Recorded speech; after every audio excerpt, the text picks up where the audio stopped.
ভিতরে নাকি রূপসী বাংলার খিচুড়ি সবচাইতে ব্যস্ত বন্ধুরা।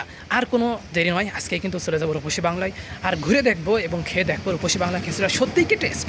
চলুন ঘুরে আসি রূপসী বাংলা থেকে।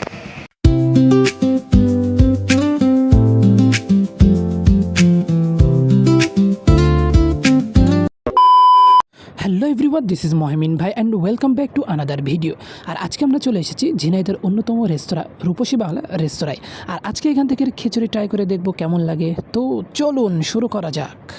গতকাল আমি ঝিনাইদহের বেস্ট খিচুড়ি কোথায় পাওয়া যায় সেটা দিয়ে একটা পোস্ট করেছিলাম। তো আমাদের একটা আপু কিন্তু রূপসী বাংলা রেস্তোরাঁর কথা সাজেস্ট করেছে, তাই আর দেরি না করে কিন্তু চলে এসেছি। আর আসার পরে যা দেখলাম, রেস্টুরেন্টে কিন্তু অনেক সাজানো এবং গোছানো। এমন সাজানো গোছানো পরিবেশে কিন্তু খিচুড়িটা আর এই নরম দিনে আসলেই কিন্তু অবাক করার একটা বিষয়। একটু সকাল সকাল আসার কারণে খিচুড়ি এখনও রেডি হয়নি, তো আমি কিন্তু অপেক্ষা করছি আর এই সুন্দর রেস্তোরাঁ একটা সুন্দর ভিডিও নিয়ে নিলাম। তো বন্ধুরা, লোকেশন সম্পর্কে আপনাদেরকে একটু জানিয়ে দিই। এটা হচ্ছে ঝিনাইদহ সরকারি কেশবচন্দ্র কলেজের সামনে, অর্থাৎ সরকারি কেশবচন্দ্র কলেজের সামনে আসলে যে তিনটা রেস্তোরাঁ আছে, একদম কোনার দিকে বাম সাইডে রূপসী বাংলা রেস্তোরাঁ দেখতেই পাচ্ছেন আপনারা। এখানে কিন্তু আসতে পারেন। এই যে রূপসী বাংলার লোকেশনটা, এই যে কেসি কলেজের নতুন বিল্ডিং দেখতে পাচ্ছেন, এই জায়গার থেকে যে এই যে রূপসী বাংলা রেস্তোরাঁ, ডাচ বাংলা ব্যাংকের যে হচ্ছে এটিএম বুথ, তার পাশে হচ্ছে রূপসী বাংলা। ফাইনালি কিন্তু খাবার চলে আসলো, ভুনা খিচুড়ি, অর্থাৎ 130 টাকার যে খিচুড়িটা আমি অর্ডার করেছিলাম সেটাই কিন্তু চলে এসেছে। তো একটু জেনে নেওয়া যাক এখানে কি কি দিয়েছে। এখানে বেশ কিছু আইটেম দিয়েছে। সর্বপ্রথম হচ্ছে শসা, এছাড়াও রয়েছে ছোট ছোট 3 পিস ছাগলের মাংস।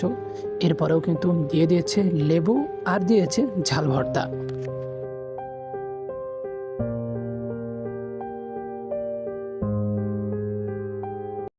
OMG গাইজ, রাইসের পরিমাণ কিন্তু প্রচুর দিয়েছে। এত পরিমাণ ভাত কিন্তু আমি খাইতে পারবো না, কারণ আপনারা জানেন যে আমি কিন্তু একটু কম করে ভাত খাই। তো আজকে সকাল সকাল কিন্তু ভালোই ফিলিংস হচ্ছিলো, কারণ ওয়েদারটাও মোটামুটি জোস ছিল, আর পাশাপাশি খিচুড়ির কম্বিনেশনটা সব মিলে কিন্তু অনেক ভালো লাগছে। আর এই খিচুড়ির ভিতরে কী কী আছে তো বললামই, দেখতে পাচ্ছেন। সেসব দিয়ে আমি কিন্তু টুকটাক খাওয়া শুরু করে দিলাম। আর আজকে কি আপনাদেরকে রিভিউ দেবো? রিভিউ যদি না দিই তাহলে কি কোনো সমস্যা? না হয় আজকে আপনারা রিভিউ দেন, আপনাদের দেখা দেখি নাই নতুন মানুষ আসবে, কি বলেন গাইজ?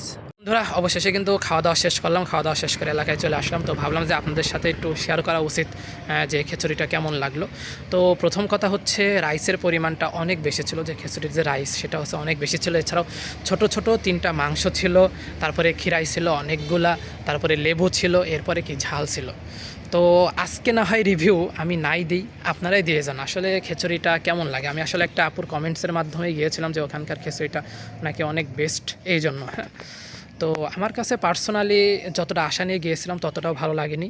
অ্যান্ড আশা করে তো একজনের খাবার রিভিউ বা আজকে দেখা যাচ্ছে খাবারের মান একটু চেঞ্জ হয়ে গেল, বা আজকে একটু ব্যতিক্রম স্বাদ লাগতেই পারে, তাই বলে যে বিষয়টা খারাপ তা আমি বলতেছি না।